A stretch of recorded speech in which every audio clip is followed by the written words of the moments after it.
Hello, guys, and welcome to your dental amazing YouTube channel, Understanding Dentistry. Today, we will talk about occlusion schemes and concepts, but don't forget to watch our video explaining all the basic principles of occlusion, such as axial loading, canine guidance, curve of Spee, and many others.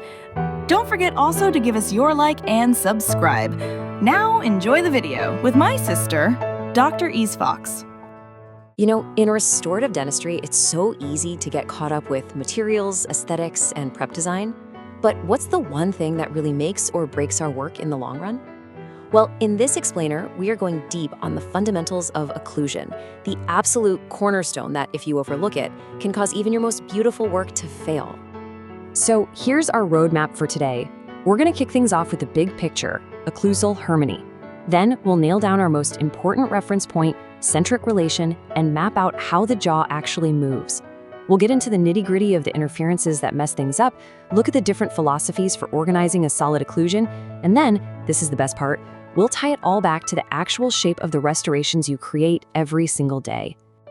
All right, first things first. Why are we so focused on this? Because at the end of the day, the harmony or the lack of harmony in a patient's occlusion is directly tied to the stability and the longevity of literally everything we place in the mouth. It's that important. And it really boils down to this simple principle. Your success is completely dependent on creating and maintaining occlusal harmony. This isn't just some academic concept. It's about building restorations that function as part of a system. When we get this right, we prevent breakages, we prevent iatrogenic damage, and our work actually stands the test of time. Okay, let's move on to a huge concept, centric relation. Now, this isn't just theory. For us clinically, this is the single most important position. It's the stable, it's the repeatable baseline that we need for diagnosis and for all of our restorative treatment. So, what is it exactly? It's the most stable, load-bearing relationship of the jaw joint. But here's the part you really need to get. This position is braced by the patient's own muscles. It's not a position we, as clinicians, are forcing them into. It's the physiological spot where the joint is designed to handle force. And what's so fascinating here is how our understanding has evolved.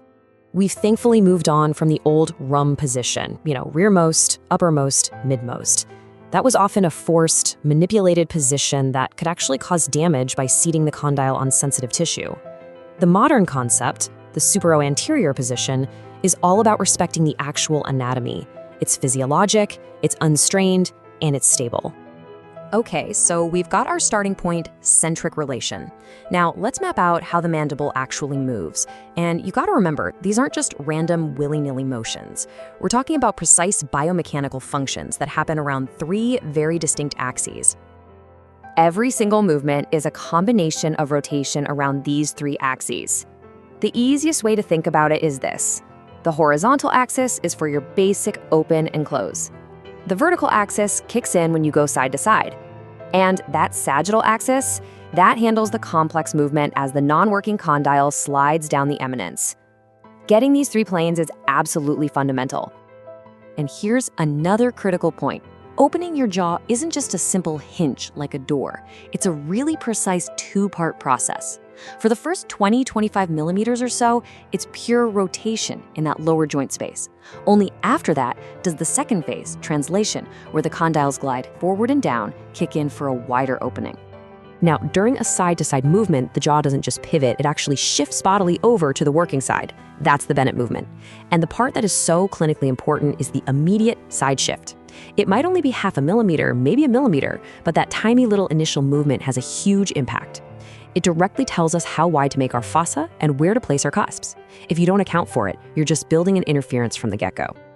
I love this way of thinking about it. It's like an inverted tripod. You've got two posterior legs, the TMJs. Those are fixed. They are unchangeable anatomical facts. But the anterior leg, that's the teeth. That's our playground. The guidance we build into our crowns and fillings is the one determinant we have complete control over. And the whole system is coordinated by the neuromuscular system, which is constantly adapting to the changes we make.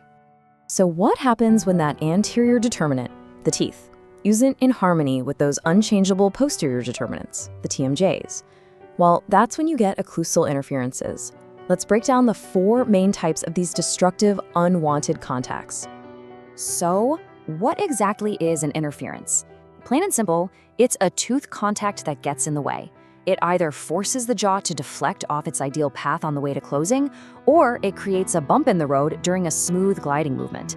Either way, it spells instability for the system. And these harmful contacts fall into 4 main buckets. You've got centric interferences that stop the jaw from seating in CR. You've got working interferences on the chewing side. Non-working or mediotrusive interferences on the balancing side, those are often the most destructive.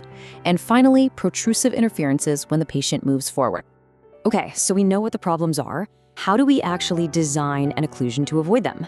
This brings us to the blueprints, the established clinical philosophies for how we organize contacts for long-term success.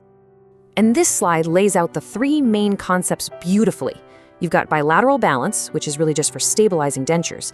Then for natural teeth, there's unilateral balance, also called group function, where the teeth on the working side share the load. And finally, you have mutually protected occlusion. This is where the front teeth guide everything, immediately lifting the back teeth apart. For a healthy, natural dentition, this is often considered the gold standard. All right, let's bring all this theory home. Let's connect it directly to your lab bench and your dental chair. We're going to see exactly how these anatomical determinants we've been talking about literally dictate the shape, the height, and the position of the cusps you build. So here's the bottom line clinically. Our restorations have to create enough posterior disocclusion. We need to create separation back there.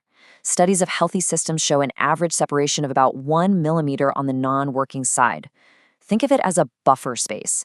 It accounts for all the tiny, natural variations in jaw movement and prevents those really destructive mediotrusive interferences.